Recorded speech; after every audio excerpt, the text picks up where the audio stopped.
1, 2, 3. All right. A little bit of a delay there, but we should be good. Okay, So yep. what's going on? Oh yeah. So why did we do this sync test, Matt?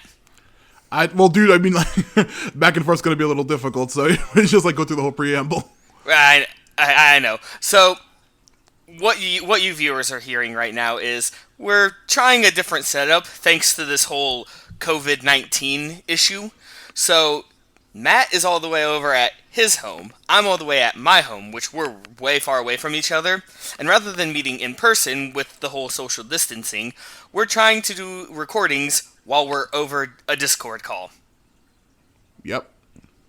So there will be pauses, and there might be some moments where it sounds like maybe it's a little choppy or cut.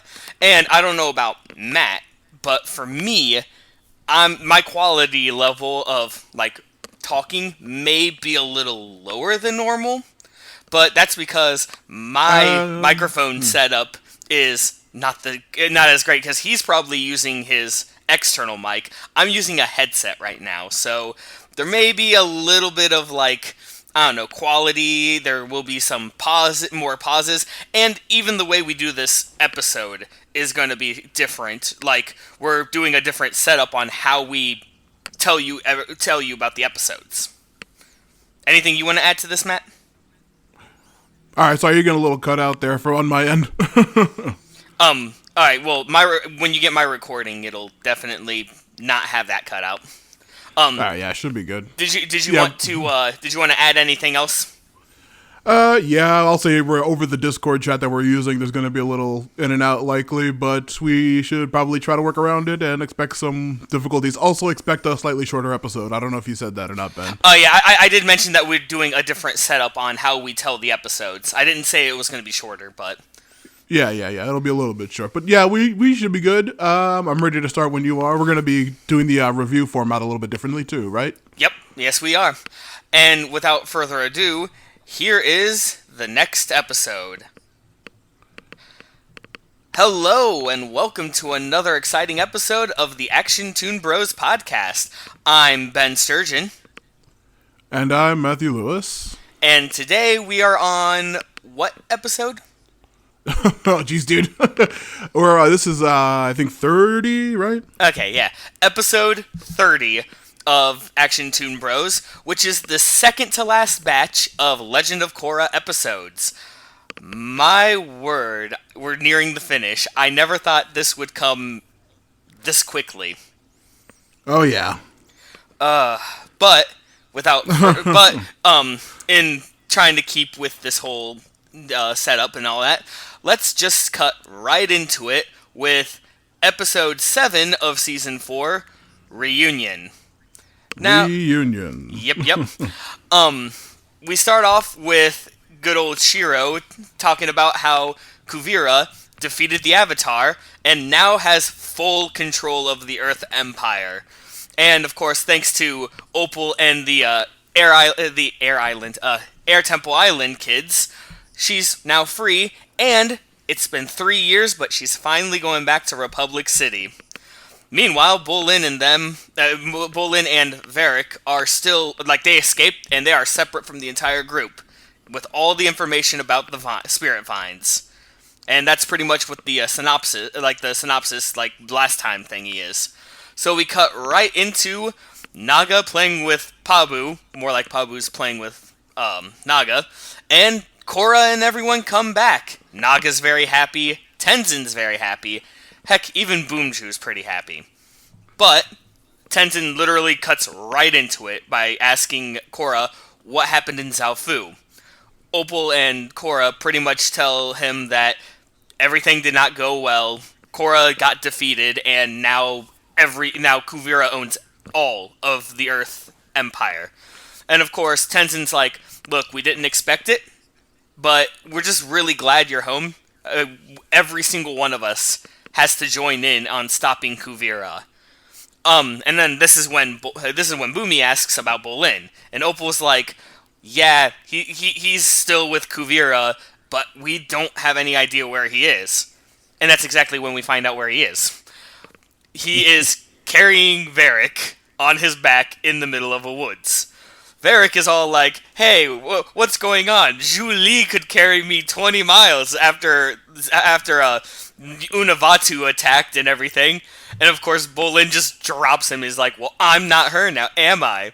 So Varrick goes to his second phase, which is defeat, where he's just like, "Yeah, just leave me. I'm a miserable person. I'm a horrible man." And Bolin's like, no, you're not getting away with that easily. Do I have to remind you that there's a super weapon being built that's going to destroy everyone?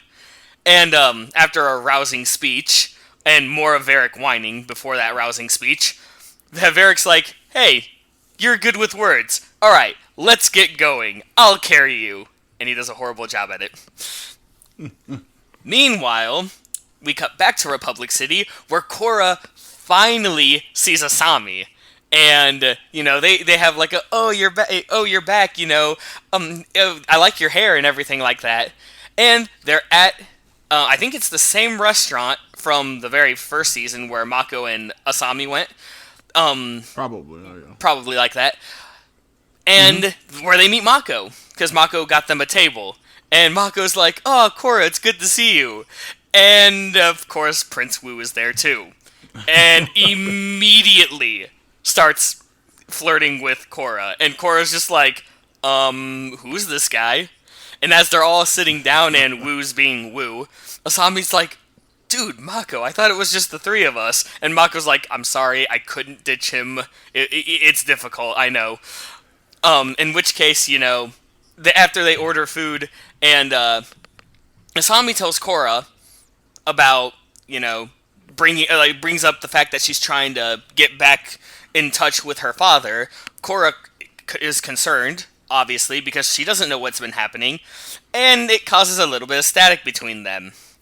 Meanwhile, Korra talks to Asami about them writing to each other, and Mako's like, "Wait a minute, why didn't you write to me and Bolin, Yeah. And that causes a little bit of static. And as all of this static is going along, Wu's just like, "Okay, Mako, join me, I must pee." And Mako's like, "Go, dude, pee on your own. I don't need to stand with you hand and foot all this time." And of course, Wu is sad and leaves, finally leaving the three of them alone. And the first question that is asked when Wu leaves, Korra looks at Mako and says, "You actually go when he pees?" He's like, "No, I stand out and watch it. I don't want to talk about it." Oh god. What could possibly go wrong? Well, Wu, because we focus now on Wu in the bathroom, with a guy standing there saying, "Oh, you want a spritz of cologne?" And Wu's just like, "Make it a double. I'm having a rough day." And his rough day just got rougher because red gas knockout. Wu down. And then we cut back to Bolin and Varrick, which I'm an idiot because when Varrick was carrying Bolin, I forgot to mention that they stepped into a trap. Totally forgot about this part. I don't know why. It was minor. It was like the very last second, yeah. Yeah, it was. Well, you see them in the trap again, and Bolin's like, "I wish Pabu were here. He could chew these ropes without any problem." And of course, that makes Varrick be like, "You know who else had really sharp incisors? Julie." I'm like, how do you even know that? Anyway, but as they're contemplating what to do, a group of people walk out and go, "Oh, look, it's soldiers of Kuvira. They probably followed us right after they found out we ran." And of course, they're like, wait, we're not with Kuvira. We were in their inner circle." And Bolin's like, "Dude, Varrick, no, we were with Kuvira's inner circle. Not anymore. We jumped ship. Please get us down." And then, of course, one of the guys just gets the flame dagger, firebending flare dagger. He's like, Yeah. "I know what to do with a bunch of you guys." A bunch of you guys. A bunch of you guys. Yes. Direct quote, not really. It's not a direct quote. But we go back to the restaurant where Mako's like, "Hey, where's Wu? He's been in the bathroom for a long time, and the food just got here. I'm going to check up on him." Then he walks in, he's like, "Woo, you okay in there, buddy? Your your octopus fritters are getting cold." And as he's walking in, Asami and Korra are, I guess they joined to go wait at the outside of the bathroom for some reason. Because Korra looks down a hallway and sees just some guy pushing a cart of like dirty laundry, like dirty towels and stuff. And Korra's just like, I'm gonna be back with you in a moment, Asami. Walks over to one of the guys and is like, "Hey, have any of you seen Prince Wu?" And the guy goes, "Nope, we haven't seen him." And instantly, Wu pops out of the dirty clothes like, "Ah!" And then Korra tries to stop them with some earthbending and stuff. Doesn't work out. She gets literally slammed against the ceiling, and they drive off. Which is good that they drove off, because that's when Mako and Asami run in, and Korra's like, that's them right there. Come on, we gotta follow them. And so we finally get to one of my favorite parts, the chase. Oh yeah, it's good. Yep. We get a good old fashioned car chase, just like the good old days, where Asami's driving, Korra's running towards the van, and of course the van's too fast because she tries earthbending it. Doesn't go. It goes through without any problem whatsoever. And then Asami catches up with Korra and is like, "Hey, get in, let's go." And as they're driving, Mako's like, "Hey, we could get them at 7th." And Asami goes straight. And then we learn Mako's like, "Wait, what are you doing? You missed your turn." Asami's like, "Dude, I built some of these roads. I know them better than you." I love that so much. Yeah, but then of course we get like one of those scenes where the actual the truck is on like the bottom, and the car, the Team Avatar car, is up on one of those like highway kind of things that's elevated.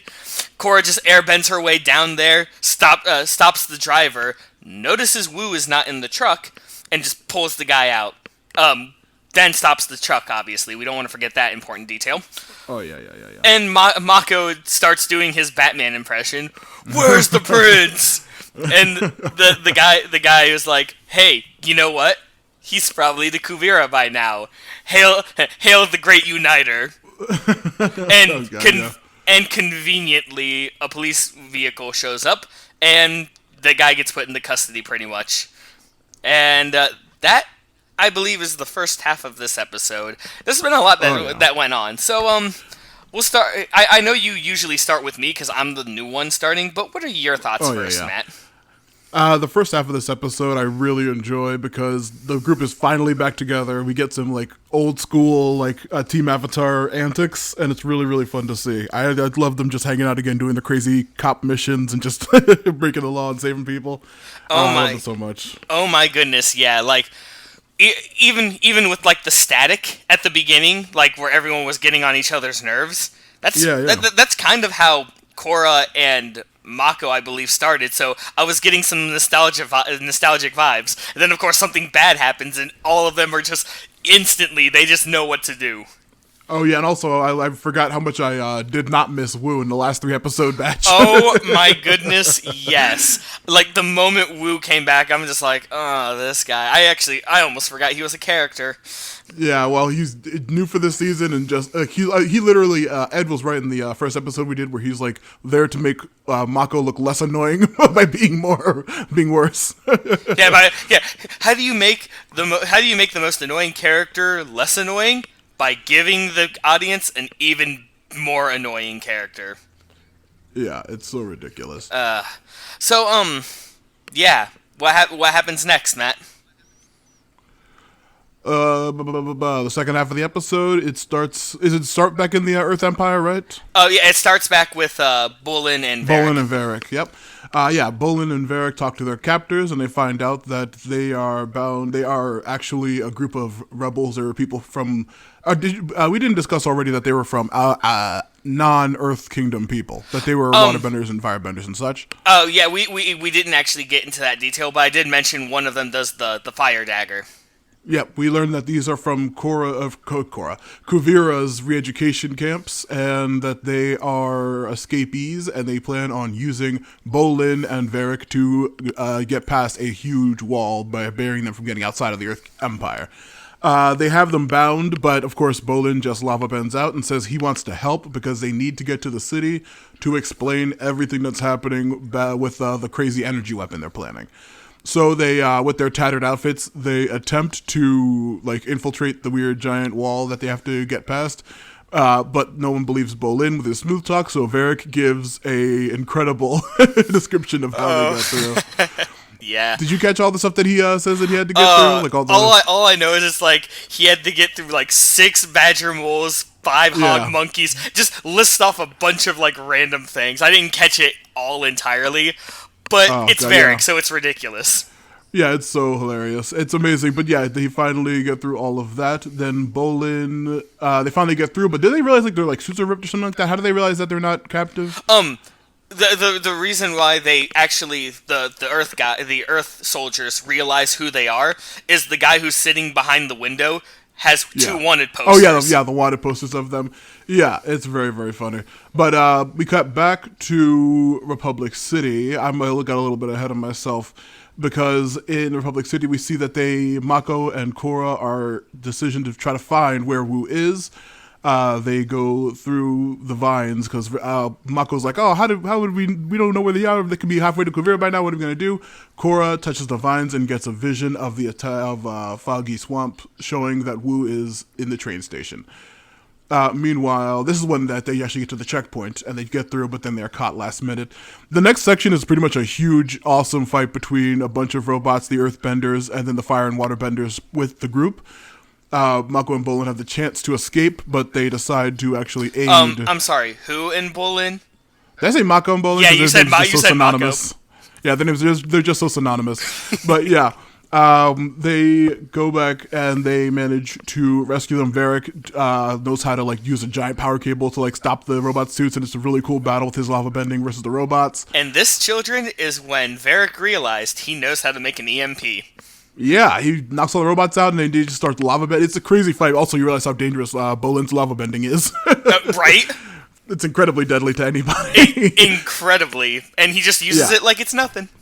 Yeah, but back in the city, they manage to track down Korra using the Spirit Vine technique again, manages to find the train that has Wu in it. As the team infiltrates and boards, there's like, I love how like modern like the inside of the trains look. It's just so cool. Oh yeah, indeed. Yeah, they filed looking for Wu and they managed to find him. We see some Kuvira supporters mask up and attempt to attack them. They managed to knock them out with some. Well, they have her like the same like the metal band bending that Kuvira does. Mm-hmm. It's really, really cool. But yeah, she manages to knock them out with air bending, and they rescue Wu, who's like in a big suitcase. Right? Am I dead? Yeah, it's so good. Like they managed to get him on top of the roof, and of course they have a classic rooftop battle where they just are all bending at each other. It's a really cool ass fight. They realize that they are stuck, so they jump off of the side of the train, right? Yeah. Korra just literally like air bends around them and is like, "Jump!" Yeah, and they all just land safely, and they're like, "Oh my god, that was insane!" And they are like, they're all they get back on land. They're all like, "Man, this is too ridiculous." And what's it called? Wu's just like, "I need to get a nice safe zone because that was absurd." And then they all hug, saying, "This is just like old times. We're finally reunited. We're done fighting with each other. It's amazing. We're glad we're back together." And then, what's it called? Wu tries to get in on the group hug, and then Korra just shoves his face away. I love it. I love that bit. Back with Bolin and Varrick, they manage to help the people escape. They find that the people are going to try to sail to, I think, they're all trying to go to Republic City. Varrick says he doesn't want to get on that nasty little boat, but Bolin forces him onto it as they set off on that trail. And then the final shot of the episode is we see Batar Jr. in Foggy Swamp. It's measuring somehow the spirit energy from the crazy Banyan Grove tree. And he shows Kuvira, like, "Oh, this is what we need to do." And, like, they show the entire tree of the swamp, like, the heart of the tree. And it's, like, that's what they're going to be harvesting. And that is the final image of the episode. All the airships around it. Well, forgive me, Matt, but you forgot another key part. What? Where did they take Wu? What about Wu? Where did they take him? You forgot to mention where they took him. Oh, yeah, you're right. They've taken him to go to Asami's estate where Mako's family is being taken. Yes. Yeah, and they meet the grandmother who faints at the sight of another royal. Yeah. Yep. But either way, okay, so since we're now at the end of the episode, first off, I love how, like, I just love how fourth party Wu is. Yeah, how it's just how extra. Yeah, how just like, and they even like put it on thick because it's like after Wu got saved. Thanks, Mako. You're gonna get a raise. Thank Korra. She saved you. She actually found you. Avatar. I don't know how I can repay you. How about a date? Wait, yeah, really? and when he goes in for the hug, and Korra just like immediately just like no. Yeah, it's just so funny. But yeah, and of course we got to see more Bolin Varrick moments. We got to see how powerful Bolin is. Oh, definitely, yeah. It wasn't as powerful as, say, the second season where it was like a lot of just them, but but it was still really fun just to see the terrible twins at it again. Yeah, they're great. Yeah. But yeah, that pairing is hilarious too. They're just two great comedic characters, like completely outside of the main party. It's just so good. Right. But still, any more thoughts on this one?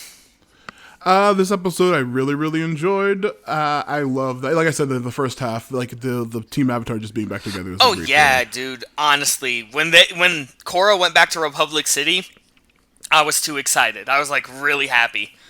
Yeah, also being back in Republic City and having an adventure there was fun. The car chase, the train. I love seeing that aesthetic because it's been missing for the last couple seasons. They haven't been really chilling in that city. Oh my goodness, right? Yeah, it's so good. But you ready to go to the next episode? Oh yeah. Episode 8, I believe. Yeah, Remembrances. Classic clip show episode. Oh, yep, that's right. This is the Ember Island players of Legend of Korra. Not even Ember Island players was fun. And what I mean is it's the recap episode. Yeah, it's insane. But I saw in the, actually we're going to talk about the episode, we'll talk about it at the end. But yeah, the episode opens at the Sato estate with Mako trying to teach Wu how to fight. Wu is a huge wimp and unable to take even a single, not even non-punch from Mako. But like eventually, Mako's cousin Yin, who's voiced by a friend of the show, Greg Sipes, and the grandmother join in to see what's going on. Wu says, "Hey man, like, well, does he accidentally let it drop that he dated Korra and Asami?" Yes. Mako accidentally drops that he dated Korra. Yeah, he hasn't dated. Wu's asking a bunch Korra. of questions, and he brings up, "Is there a lady in your life?" And he's just like, "Not since after Korra," and that's what sparks this. Yeah, it's when we flash back, and this is when the whole clip show episode flashes back. He talks about when he first met Korra and how rude he was to her, but he thought that she was just like a weird, a hanger-on for Bolin at the pro bending match, and then they're like making fun of him, like, how would you be so mean to her? And it's just like, I didn't know who she was. And then it goes on to him bumping into Asami for the first time and realizing that he instantly fell in love with her, despite him being terrible at introductions, as Wu points out. And then so keeps making fun of him. Also, the grandmother keeps pointing out about how flirtatious he is, that he's just like his grandfather. Just like your grandfather. Yeah, he goes in from dating Asami and working with the groups to deal with the what's his name? Amon situation. But then before even that, they talk about how that he first kissed Korra while dating Asami, and everyone's just like, Jesus Christ, Mako. Right. and then he goes on to how they started dating, and he realized he loved her after Tarlok. Not Tarlok, way before that. After Amon took the bending away, and after she was so depressed, that's when he fell in love with her. But then when what's his name, her uncle kidnapped her in the second season, that they had a huge falling out because he was like trying to be supportive, but she was too mean, and it was just a horrible relationship. And they broke up in the police station. It was a huge, hilarious blow up. Everyone jokes about how terrible that breakup was. Right. Then they go on to it's literally only about his damn relationship with Korra and Asami, and it's terrible.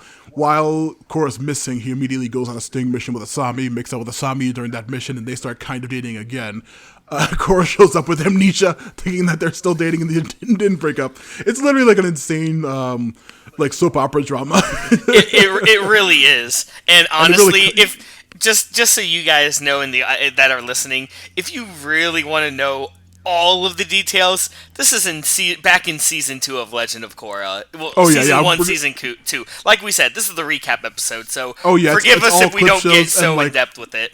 yeah, it's all pop up video, just people joking and like making fun of Mako and them. But then after Korra comes back with the amnesia, they kind of get back together. At the end, they once again reveal that no, we're not good for each other. Let's just stay broken up. And she realized the memory that they broke up, and it's perfectly fine. Wu says, "Wow, you're terrible at dating women. I'm gonna just stay away from that whole situation."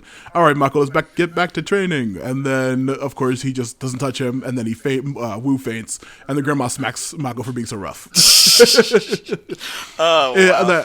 yeah, we can talk about this first half. I really wish we had you guys here just talk about what a screw up Mako is, and like I feel like the whole concept of this episode was because the budget was low, obviously. Yeah, it was not the most high budgeted episode. Oh no, they literally made this episode because their series was coming to an end and they wanted to save money, and they just did a weird clip show, Right, a right. pop up video style clip show. But yeah, that makes sense. yeah. I personally like just how, just like with the Ember Island players, how they were Yeah. able to like, like the creators were able to poke fun at a lot of different concepts that they themselves made. This is literally just like everybody makes fun of Mako moment and point out Yeah. all of the flaws that every fan knew about. And it's like Oh, the yeah. creators are like, yeah, we know. Don't worry, we'll get to that. And then they got to it. Yeah, that's very much appreciated. I loved it. There is one thing that, did you have anything else to add, by the way? No, not really. Yeah, neither do I. But before we get to the second half of this episode, we did fail to mention something in the first episode. What? When Korra does the spirit vines thing, they Yeah. ask her how she did it, and she mentions Toph. Oh, does anybody react to it? Yeah, Mako's like, wait, you met her? What is she like? And of course, Korra's like, she's a really angry, more horrible person than Lin is. And Mako's like, wait, can that even be possible? And Korra's just like, you'd be surprised. Yeah, I remember that was hilarious. Right, it was. But the reason why I brought it up is because since now we're cutting back into the second half of this episode, Korra is sitting at Air Temple Island, just looking at the sunset, and Asami brings her tea and realizes that there's something wrong. And in the last batch of episodes, we may have mentioned that Toph told Korra that the world does not need the Avatar. She's nothing special. And and of course, it's been bugging her, and of course Asami's like, that's not true. It pretty much cuts into, Korra talking about how, she got afraid, like she was really revving up to be the Avatar when she first found out she was the Avatar. And then, everything with Amon happened where he was doing, like, she first got legitimately afraid when Amon's like, I took your bending away for good. And, and of course, Korra tried to do many things, and things just kept getting worse and worse. And to the point where she even lost her bending. But then Asami comes in saying, but you exposed him. And you exposed him for the fraud he was. Not only that, but because of all of this, you finally were able to go to the Avatar state and were able to get your bending back. And, it's like, pretty much it's like Korra says something bad about herself, Asami brings up that she did some good. Yeah. But then of course Korra brings up, but then there was Unalaq, where he tricked me into opening the spirit portals, and it was because of me opening up the spirit portals that made Vatu escape and made me lose my past, like my talking to my past lives. Yeah. And then Asami comes in saying, yeah, but not only were you able to gain power and defeat Unavatu, but now with the spirit portals open, the world's a better place because now we have airbenders and things have been, and with the spirit world being open, things have been a little more prosperous. Korra's like, this is true. But because airbenders started coming into the world, we had Zahir. And he legitimately nearly killed me, and he successfully killed the Earth Queen. And of course, after all of this was said, Tenzin walks in and goes, "Yeah, you're right. No matter what happens, there's always a bigger threat to the balance. Mm-hmm. But you can't let that get you down. It's thanks to you that so much. Yes, with so much bad, you have been there to make the good happen. Yes, you're still trying to get the balance in the world, but you've been doing an extraordinary job with everything you've done." And of course, that's when Korra is like, "Oh, thanks both of you for talking to me." And then we get yeah, see, you already know, Matt. We get literally the best part of this episode. We go to the boat where the refugees and the two best characters are, Varrick and Bolin. Oh, of course. After the firebender guy, like the main head firebender guy, tells him the story. Bloom voice guy. Yeah, Steven Bloom voice guy talks about some kind of soup that he hasn't eaten in a long time. Varrick's like, "Boring. I have a mover idea that I want. It's gonna be starring Nuktuk in the very true story of Bolin." And of course, Bolin's like, "Wait a minute, that doesn't make sense." And he's like, and Varrick's like, "Quiet, let me do the thinking." And oh boy, where do I begin? Okay, so it starts off with Varrick being like, it all starts off in the South Pole, where Nuktuk walks over and he's like, "Where can I find a teacher to teach me these amazing things?" Enter the sage, who is the sage, the scholar, and all in all, the greatest person in the world, sitting on the same pillow in a boat. And that was me, Varrick. He just sums up like how Bolin and he met. And then, as all of that's happening, he keeps giving credit to Nuktuk / Bolin about like how all the bad guys came together. Yes, not only Vaatu was about to get freed from the spirit world, but he got enlisted. He got enlisted with the help of Zahir, who apparently it has the ability to call Vaatu over the phone. This whole section is amazing. I love it so much. And of course, Vaatu's like, "Hello?" And Zahir's like, Vaatu, good that I caught you at home. So, what are we gonna do about the Avatar? Vaatu's like, "I don't know. Maybe we should ask. Oh, by the way, here comes Amon, the zombie of Amon, who can bloodbend." And of course, Amon is like, "Yes, I'm totally okay with trying to defeat Bolin, because he's super popular and he's super strong. But don't invite and then insert frickin' Unalak. Only it's mover Unalak, not actual Unalak." Who's did you catch what Varrick says about Unalak, though? It's very meta. I forget, actually. He says that, and of course, don't forget, Unalak, the most boring and unpopular of the villains, who no one really liked and everyone forgot about. Oh, that's right! I forgot about that! Oh my goodness, yes. The most boring and unpopular of them. Oh my goodness. And of course, it's great because he's like, "I know where we can find Bolin, with all the ladies." And then it pretty much cuts into Bolin and the two technically, because so far the only full relationship he kind of had, actually it would be 1.5 right now. Because right now, well, no, I'd say that the Ginger situation, and then the Eska, and then also Opal. Well, yeah, like I said, that's like 1.5 because they and didn't. Korra. No, he didn't. No, that one did not actually. They had a date that he thought was romantic. Yeah, I'm not counting that because the episode doesn't count it. Yeah. Because it talks about him and Eska, But we all know how that turned out. It was more like a half relationship anyway. Then it talked about it talked about it shows Ginger, but they don't mention Ginger.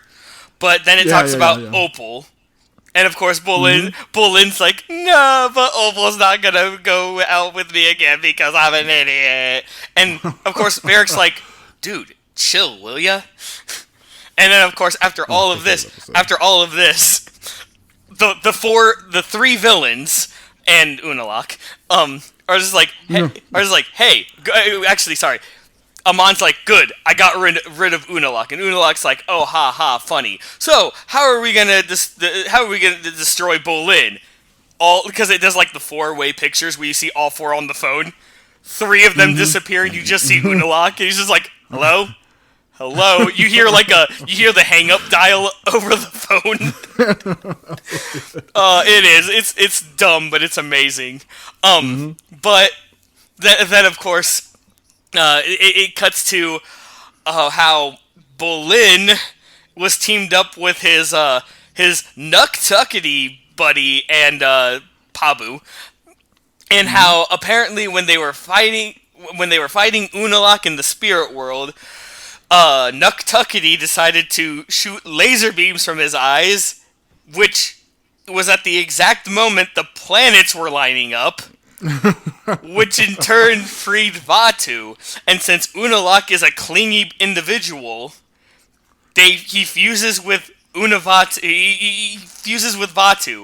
only for Bolin to have a tender moment with Opal, who forgives him for everything, totally smooches him, and gives him the power of airbending flight. And then proceeds to turn giant and defeat Vaatu. Thus, the image in the episode is amazing. Thus claiming, just making him Bolin, hero of the world. Everyone but Bolin applauds this. It is like, yes. Bolin's like, none of this makes sense. What about Zombie Amon? What about this? What about that? And one of the refugees is like, dude, chill. It's a mover. Don't take it seriously. It's like a ride. That pretty much sums up what happened at that second half of the episode. Yeah, the message from Varrick about not letting facts get in the way of a good story. Oh yes, that's right. The final line is, "Don't let facts get in the way of a good story." Yeah. When this episode first aired, I absolutely hated it. I was super pissed about it. A lot of people were. But the bit at the end with all the villains talking on the phone absolutely cracked me up. Dude, yeah. Well, I couldn't handle it at all. First off, we already talked about it, but I still love the pointing out all of Mako's flaws. Like every time he breaks up with Asami, it's like, dude, you didn't break up with Asami. You literally cheated on her. And Mako's no, it was complicated. Yeah, he's with Asami. He cheats on her with Korra. He's with Korra. He cheats on her with Asami, and then they both just ditch him finally. Well, no. Remember, he legit broke up with Korra twice. Yeah, but after cheating on her with technically. Yeah, I was gonna say it is complicated. He literally only cheats with Asami for Korra, but with Korra, he respects her enough to actually break up with her go back to Asami. Mako sucks. So. Yeah, Mako sucks, and the only reason why he doesn't suck as much as he always does is because Wu's there. Yeah, and also all the cute scenes with Korra and Asami just being friends and getting along. I like those scenes. Because you barely even in season 2 and some of season 3, you barely got to see Korra and Asami scenes. Now they're making up for lost time, quite literally. Yeah, it's great to see them bonding. But yeah, the second half of the episode, the Bolin stuff was hilarious, and I loved it. That's the only part I really laughed at, but I still hated that they did an annoying clip show near the end of the series. Everyone was really pissed about it. right, because unlike the Ember Island players, where it legitimately was a recap only performed by other people. Yeah, it was more fun. Yeah, it was more fun and entertaining. This was literally just a clip show. I can see why this is not the strongest episode, but I think, yeah, yeah. but in my opinion, all the little bits in between, especially the Mako and most definitely the Varrick, just everything of that last scene with Varrick telling that entire thing made up for it. Yeah, it was very funny. Yeah. That was worth it. That was very good. Oh wow. But yeah, the episode in day is always very difficult to like appreciate. But when you after you have more distance from it, it's more enjoyable. But ready to get to the last one? Yes, I am. Episode 9, Beyond the Wilds.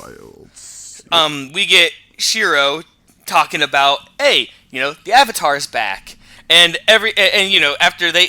after she and some of Team Avatar got back together, everything seemed to be okay. Except now, we the audience know that Kuvira is doing something in the swamps.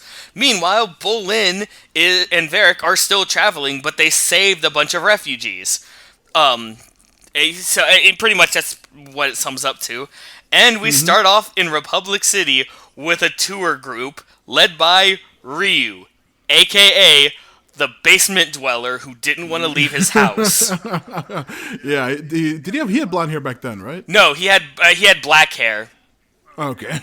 Oh, yeah, which actually, sorry, I'll get on topic after the first half. I'll mention, but anyway, so Ryu literally has a bunch of cards because he's giving the tour, and his mom's just like, oh, he's the best ever. He finally got out of the house and is doing all wonderful things for the world. Isn't that right, honey? And his dad, apparently, who we've never met, who by the way, Ryu looks exactly like his dad. It's just like, he has a job at least. So Ryu is literally the tour guide that just reads the cards and does nothing else. He is an air alkaline now. We see that though. What was that? We actually see that he is an air acolyte now. Yes. That is the other thing. He is an air acolyte. The one thing he was not okay with, but now apparently he is. Well, because he was forced to. Anyway, he's giving the tour, and as he's giving the tour, talking about the vines that are from the spirit wilds and everything like that. One of the vines starts moving, and one of the people taking the tours is like, "Are we in the spirit world now?" No. Oh wait, not just anybody. It's the yellow shirt background extra from season 1. Thank you, Matt. Yes, it is the yellow shirt guy. And because let's be honest, he's pretty much almost in every episode. I say almost. In the first season. Yeah, in the first season. But now including all the Equalist rallies. Yep. and now we actually get to see him with a more prominent role, asking if they're in the spirit world. No. Being the most annoying person in a group tour. Yeah, literally being the one guy in the tour that's asking all the annoying questions. Like, is the spirit world beneath us? Where's the spirit world? What's that thing? I'm gonna poke it. Yeah, yes. Which actually brings up to the next point, where he's like, hey, why is that vine coming to us? Ryu's like, this isn't in the notes. He's like, and first instinct, I'ma poke it with a stick. Like, no, don't. Vine gets poked with stick, instantly ensnares and pulls a yellow-shirted guy from season 1 away. And of course, he's like, oh, no. Ryu's like, no, I'll save you. Tries to airbend, and it doesn't work. And as he's trying to airbend the one vine, vines come and virtually take everyone else from the tour. Cut to Air Temple Island, where Korra is, feeding Naga some treats. And all of a sudden, Opal's just really bummed out. Korra's like, hey, what's wrong? And Opal's like, I'm worried about what Kuvira did with my mom and dad, and no one seems to care except for me. Korra's like, whoa. Now listen, we all care. We just need to actually have a plan, and we can't just go in guns blazing. And we don't even know what she's doing right now, so... Thus, Jinora comes in. Yes, Master Jinora comes in and is like, hey, I felt this really, really big, surge of spirit energy. And, of course, they go to where the tour was, and there's no one there. And, Opal's like, are you sure? that you felt something? And Janora's like, look, yes, I did. I couldn't doubt it. Korra, you probably felt something too, didn't you? You could probably like feel what's going on, right? Korra's like, no, but I can try to at least understand what's going on.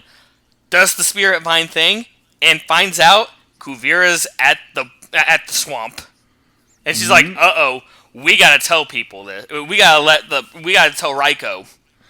Speaking of Raiko, as Korra goes to talk and Opal go to talk to Raiko, Jinora continues searching for Ryu. At City Hall, Raiko has met with Chief Beifong, er, er, technically Earth King, but not really Wu. Don't know why he's. I don't know why he's there. Tenzin, and for the first time ever, we get to see Fire Lord Izumi. You. Side note: really freaking happy that we finally get to see Zuko's daughter. Yeah, I'm glad she finally gets to do something in the series. Back on track. Raiko and everyone are talking about what they should do, except for Wu, who's trying to be like Bolin and give a ridiculous idea, but he's not as charming and he's not as funny as Bolin. As all that's happening, Korra and Opal walk in because they were gonna say, "Hey, something's wrong," and of course, there's everyone's here. Korra's like, you invited Wu, but not me? Tenzin's like, whoa. Tenzin's like, hey, whoa. You just got back after 3 years. Take it easy. Let us try to handle this. And Korra goes, but Wu and not me? Raiko gets upset because they're interrupting an important meeting and blah, blah, blah, blah, blah. But then, cut to the same room, only walking in this time, is Varrick and Bolin. Everyone's just like, wait, what? Except for Raiko, who's like, hey, they're traitors, arrest them. And as they're getting pulled away, Bolin's like, we are not on her side anymore. We have top secret info. Immediately, everyone's just like,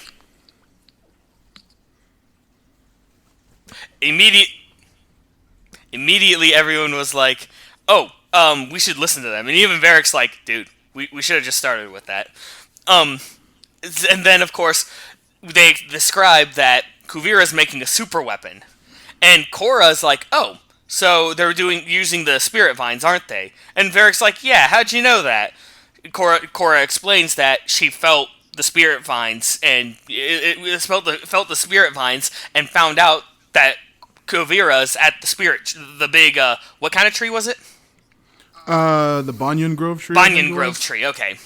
Yeah. Yeah, it was at the Banyan Grove tree, and Raiko is like, okay, we got to stop her. We're gonna do a preemptive strike.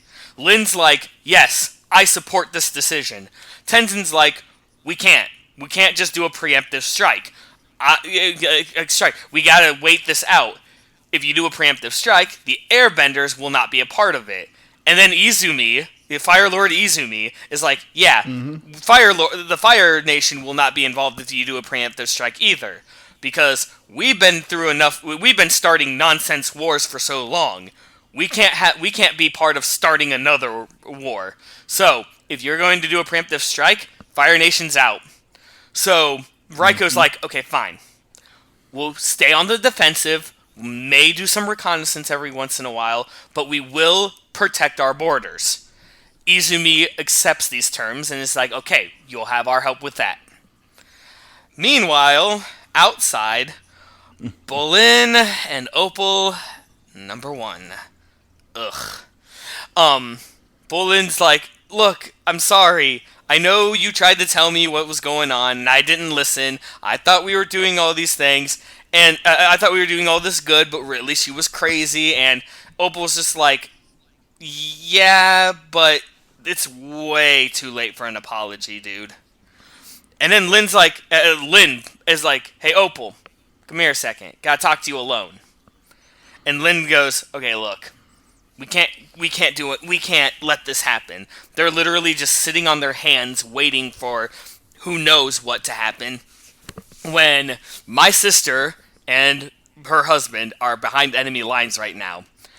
I know you are definitely not okay with this. So why don't you and I do something about it? Let's go and do a top secret mission. You can't really, let's not invite anyone else either, because this is a family matter, so family should be able to take care of it on their own. And of course, Opal is very okay with this.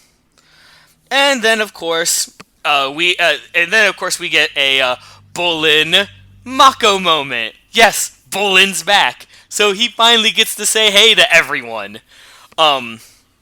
So he goes over, and of course, Korra's just like, hey, I'm glad to see you're okay. And Mako's like, she's like, yeah, I feel bad because I tried to save everyone, but it's kind of my fault. But Bolin's like, I was a part of Kuvira's thing. If anyone, I should be the blame.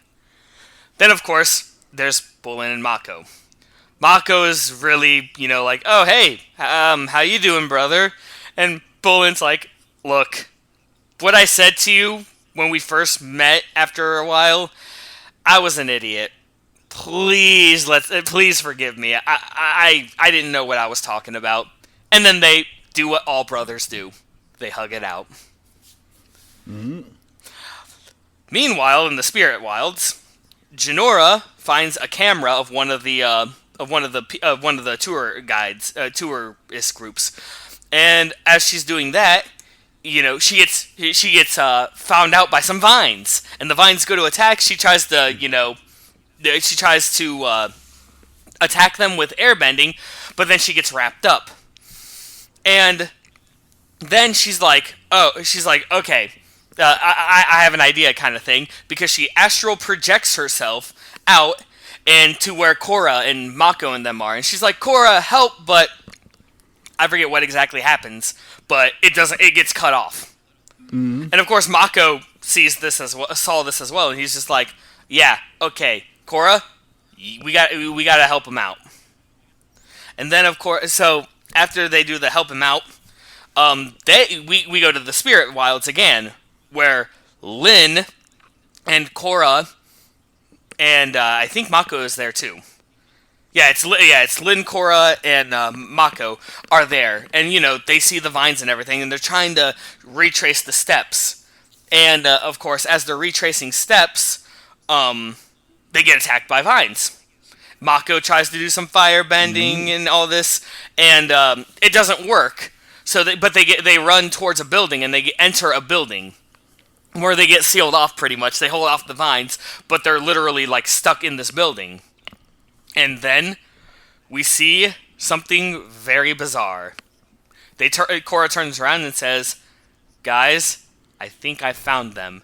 And you see literally these giant green, like, bulbous pods or cocoons or something with the people in it. And that's the first half of the episode. Yeah, I was going to say, you were very choppy in and out. You don't have anything like any streams or anything open, do you? I have nothing open except for this. Yeah, okay. Yeah, you're cutting in and out a little bit there, but yeah. I mean, is it bad enough where we might have to record? No, the recording should be fine. That's why I'm not talking any. I can barely. You're cutting off for like a little bit of segments, but the record should be able to pick everything up. Okay, good. But the first half of this episode is very interesting. I love that we actually get to see Azumi do anything, even if it is her saying she's not going to do anything. Now, I'm just glad that she's not just one of those characters that is just, oh, I'm Zuko. I mentioned I have a daughter. That's it. Oh, she's the she's the Fire Lord. That's it. No, she actually has a role, and even though we only have 4 more episodes after this episode, I really want to know if she does anything cool. Now we'll have to wait for the 4 episodes to see. Of course. And also, I like, poor Bolin, man. Poor Bolin. He chose the right side. He chose, yes. Things turned out wrong. Yeah, I was going to say, yes, we get it. He chose the correct side and is now going back to the losing side, but... Yeah, but like I love that he actually is like very repentant. But I like that arc for him, actually joining the antagonist of the series, like, and then like actually suffering for it, and actually coming back around everyone. Also, we finally have the entire Team Avatar back together. Oh my God, yes, we do. I'm so excited about that. Yeah, it's great. Also, the crazy spirit thing and seeing that like weird anti-bending annoying guy being annoying and finally having some screen time. Right. The So the funny. angsty teen. Yeah, and I was talking about the extra, the yellow, Oh yeah, yellow shirt guy. guy. Yeah, dude. How can you not like yellow shirt guy? Equalist guy. Yeah, like I'm ironically because he's such an idiot and annoying. Right. But anyway, yeah. but still, it's Yeah. just so far everything about this episode I'm loving, especially this whole like why are the spirit vines going away? Because I mean we know it's because of Kuvira, but like how We don't how know are they gonna? what Yeah, they're doing. exactly. We don't know what they're doing and why they're doing it. Oh yeah, but I was gonna say, we'll find that out soon. did you have any more comments? No, the spirit pod, the weird like pod people thing was really bizarre and weird looking. Indeed. It's very weird. Well then, yeah. yeah, I was gonna say if there's nothing else, what happens in the second part? All right, let's see. Mako says they want to try to cut them out, but they say that they are tied to the spirit world, so they cannot. But Korra decides to attempt to meditate to enter the spirit world and try to communicate with them there or communicate with the plant. But she fails when she sees a vision of Zahir attacking her once again. Also, the poison once again affecting her, even though it supposedly was entirely removed. She still doesn't know if she didn't get it all out or what the heck's going on. She goes back into the real world and tells Mako that Zahir seems to be blocking her from the spirit world somehow. She leaves and tells Tenzin that she wants to visit him, Zahir, in prison. He says no, and she says she needs to. They need to have faith in her. But she persists, and he tells her where the prison is. Oh yeah, that's right. Yeah, that's right, Yeah. loyal listeners. Zahir, it might have an appearance again. Yeah. Back with Bolin, Pabu finally reunite. It's very adorable. Oh my he goodness. talks to Pabu about a plan for winning Opal over. Oogie number 2. He sends Pabu with a note that scares Opal. She runs to find Bolin setting up a picnic. The note said that he had broken both of his legs, and he says like, "Oh, I just wanted to have a nice time," but she still refuses to forgive him. Oh, no. She doesn't just refuse. She really just hammers it in. Oh yeah, about every single thing that he's done wrong, joining Kuvira, all the evil that Kuvira's done, her brother betraying them, And- her family being kidnapped. and- It's a very long, very cool scene. And the best part about it was, after all was said and done, she just looks and is like, I'm sorry you had to see that, Pabu. I'm like, Yeah, ooh. Sorry. Go on. very, very funny scene. But yeah, Raiko is at a meeting with Asami and Varrick. Varrick is gloating about how he's back into the city, and Raiko's like, I can't believe you're back in here, even after you kidnapped me. And he's like, oh, allegedly. Asami's like, oh yeah, allegedly, like everything you do, everything illegal that you do is allegedly. And he says, I need the two of you to work together to deal with this Kuvira situation. Varrick is trying to milk everything he can out of the situation. Like, hey man, it's great, you guys really need me, huh? Raiko says you guys need to work together. Asami's like, ugh, fine. But then like Varrick goes in for a handshake. She actually does a whole like nerve pinch on him. Just tell him don't screw up. In the mountains, we see the crazy prison that Zahir is inside of. It's like a once again trusting the White Lotus to not screw this up. Right? Oh boy. It's a huge steel mount. It's a huge mountain inside of a huge steel prison. You go down a huge elevator, and it's like a whole stone room where he is strapped to the ground. It's super heavy security, super heavy doors. It's really, really cool. Dude, actually, sorry, not gonna get off topic. I'll wait until we're done. Oh, yeah. But Mako says he wants to go, but Korra says she needs to go alone. So she goes, and we see that Zahir's appearance is back to what it looked like at the beginning of season 3, back when he had like the long hair and the long beard. It's very, very cool. Yes. Like old school. He's just floating in chains, just completely chill. Korra's like, you have no power over me, and then he just does a whole like scare and fly at her, and she freaks out, and he's like, oh, see, I still do. She goes over all the mistakes that she made, saying that like despite all that he did led to Kuvira, which is worse than like the literal opposite of his whole goal, which is a very cool thing to see. They say that he says that he agrees to help her. They were enemies, but in this they have the same enemy, so they need to work together. They go into the spirit world, where she once again sees the evil version of him. But she has to like overcome it, and he talks about how she's actually incredibly powerful. She fought off that mercury poisoning. She's way more stronger than she believes she is.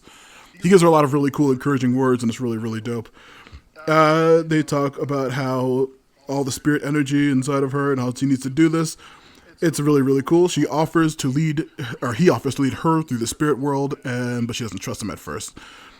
They try and drift in, but she's right back at the fight. She guides her, and they break through the whole flashback. He leaves and disappears after she's finally there, and she finally reconnects with Rava, flying through the spirit world and to the tree pod. Rava tells her that, yeah, Rava's alive, everybody, it's great. Rava tells her to bend the energy of the spirit itself because she is more powerful even without her bending in the spirit world. They succeed. They dissolve the spirit portal and allow everyone to return to the real world. Everyone gets out of the weird, crazy goo pods. Right, yeah. It's like really cool scene of everyone succeeding and releasing. We see the weird like emo kid being like, "Oh, I feel all spirity." It's really bizarre and funny. Anyway, sorry. The way he said that just made me go. Yeah, it's like, I feel all spirity, dude. They're all gooey and it's gross. Jinora meets up with Tenzin and they thank Korra for what she's done. Korra says that she won't forget what Zahir said or did, but she's ready to move on finally. The final scene of the episode is when we see Opal and Lin preparing to go on their crazy mission. Bolin comes up once again, ready to apologize, and she says, "Fine, I'll trust you, I'll forgive you if you come with us on this one crazy murder mission for Kuvira." And that is where the episode ends. Okay, so the few things I was going to point out. First off, why does Ryu have hair? He's an air acolyte. He's not supposed to have hair. Oh, they don't need to shave. Also, yeah, you were like super cutting out, dude. I'm not gonna be able to respond to most of your stuff. How about now? It's still really cutting out. I have no idea what's going on my end. I don't know. Who knows? Strange. Well, anyway. But yeah, go on about your thought. Yeah, you go off about your thought. Yeah, okay, so you're right. I forgot that shaving was was an optional thing. But the second thing was I really liked how Zahir's prison was pretty much Hannibal Lecter in Red Dragon. Really, of all the Hannibal Lecter movies, he's in prison at some point. well, right. I'm just saying that like it was more like, and like the whole scene where like I'm not afraid of you.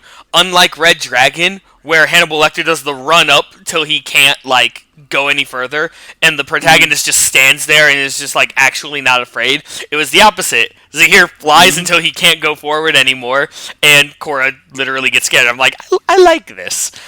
Yeah, very vulnerable moment for Korra, which she needs to show like she's still growing. Plus, it's really appreciated. Plus the fact that, well, Zahir actually played the part of a good guy rather than a bad guy this time. Yeah, it's really, really cool to see an actual antagonist becoming back as a good guy. That's the first time I think in this series.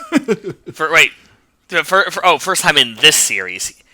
Yeah, you're right. Yeah, in this series. Well, no, second time. Second time. Who? Hold on a second. Eska and Desna, I guess? No. Frick. Amon's brother. Noatak? Oh, wait. Yeah, Noatak, right? No, Noatak was Amon's real name. Starts with Tarlok. Yes. We said it the last episode. Yeah, we said it the last episode. Yeah, Tarlok. Yeah, I don't want to say he came back as an ally. He kind of just killed them both. Well, no, that, but he got trapped by Amon, and he helped Korra by telling her about the past. Yeah, I guess suppose. Yeah, so it was like a redemption arc in a sense. Only for Zahir, it was more of a the enemy of my enemy is my friend. Oh yeah. Kind of thing. But still, what about your thoughts? I love the whole Zahir thing. I love seeing his crazy heavy prison of all the crazy metal and the earth and everything around him was very cool. I love Henry Rollins and everything that he's in because he's such a cool actor and cool singer and everything. But just seeing him come back and being so crazy evil and just I was curious too because I completely forgot that we actually see him again. Right. And I'm so glad he actually came back and he was full and he actually did help Korra get over her whole the whole problem she's had this entire season of like the mental block of him all the villains being so traumatizing to her, right? And, which is something like yeah, we we never get in the first series because like they are all huge horrible events, but like Korra's moved on past them, and it's so joyful to see. Right, and I did like the fact that it wasn't just she had a little bit more metal in her. No, it was she personally had to get over what Zahir did, not necessarily forget about it, but just get over it kind of thing. I like that that's the approach they went with her overcoming that and going to the spirit world again. Oh, yeah. Yeah, a really good batch of episodes, despite one being a clip show. Right. Agreed. But yeah, that's all 3 episodes for this episode.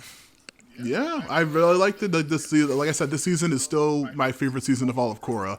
And I'm going to love the final episodes, because also, I didn't get a chance to mention it, but this, as of this recording on, April 7th? Yeah, April 7th. Yeah, just the day before, Seychelle Gabriel and Jeanette Varney just did a reading of the post-season 4 comic Turf Wars on Twitch, and I really wanted to watch it, but I didn't get a chance. Also, I told Ben he shouldn't watch it because there's major spoilers for after this season. Oh yeah, dude, I've avoided the comics, the Korra comics, like the plague, because because I know they take place, just like with the Avatar The Last Airbender ones, they take place after the entire series. Oh yeah, but it's like the just like with the current COVID-19 situation. I keep calling it Corvid for some reason, Warhammer reference. But the fact that it's still going on, we're probably going to postpone the finales of Young Justice and this until we can record in person, because the Korra episode, of course, as tradition, we want to have a couple of guests on for that one. Right, and I mean, this these are the method is too complicated. Yes, it is. And I mean, they're the finales. We got to treat them with more grandeur than this. Yeah, especially the Young Justice one. It's like a batch of 5 episodes we got to do for that one. And then the batch of 4 episodes for Korra. Yeah, that's right. There's 4 more episodes that we have to cover. But, it just... And we want to, Oh, man. Oh, hey, we're gonna hold off on recording those for a while until we can do them all in person. Yeah, so, again. I mean... And then we will be announcing our following series that we're going to be doing for the next season. For the next season. That's right, because after these 2 finales, season 1 of Action Toon Bros will be done. Yeah, we might go on a little bit of a hiatus after that so we can catch up on the shows for the episodes, but right. We'll see about that too. Well, either way... Also, this recording was supposed to be shorter than normal, and it'll be longer than the last episode. Well, you're going to still cut out all of the blocks and stuff, so it still can be shorter. No, I have so many... I'm just going to leave it in, and the listeners can deal with it, I guess. No! That's horrible. Yeah, we'll see. That's a horrible idea.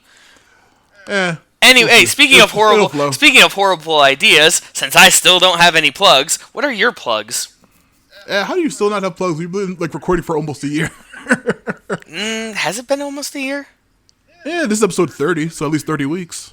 Huh. Yeah, you're right. A single one. Actually, and not even counting the specials and the movie. Huh. Odd. Yeah, it's almost, That's almost 30. Yeah. Wow. Anyway, sorry, your plugs? Yeah. Plugs, Matthew Lewis P on Twitter, Matthew Lewis Podcasts on YouTube and Patreon. You know where to find the Spotify link and the iTunes link and stuff. There's the only place I can get analytics. So hit up those places, leave reviews and junk. Forgot Minotaur King. Listen to that. Still going strong probably at this point even. That's on me. All right. Well, hopefully this episode wasn't too odd for all of you. Like we said, this is the only episode that we're going to be doing like this. At least until we get another COVID-19 incident, but crossing fingers that won't happen. Yeah, we gotta be safe. Everyone be safe out there. Enjoy the social isolation. Get some good video games and some good shows. Catch up on Young Justice and Korra for a just. Yeah, and even though a lot of people like to hammer the whole social distancing, please practice that. And if you go out to go to the store or something and you happen to have a mask of some sort, please be considerate and please wear one. Mm-hmm. And I know some of you are, probably unfortunately laid off from your jobs until further notice. Stay strong. This whole thing hopefully, crossing fingers and toes right now, will be done sooner than any of us can think, and we can just get on with our natural lives. Just stay strong. Yeah. Just stay strong and stay positive are the two important things. Absolutely. All right, so ready to sign off, Ben? Yep. From us here at Action Toon Bros headquarters to you guys. Let's try to sync this up with the keep it sleazy. Oh, come on, dude. Oh, I thought you were gonna say something, and then okay. Anyway, yeah. Let's try this again, shall we? 1, 2, 3. Yeah. Let's try to sync this 2 up for a second sync test. 3. 1. Okay. Keep it sleazy. Okay. What the hell, dude? Okay. All this Hey, Matt. Yeah. All right, put your hand on the spacebar and stopping recording in 3, 2, 1.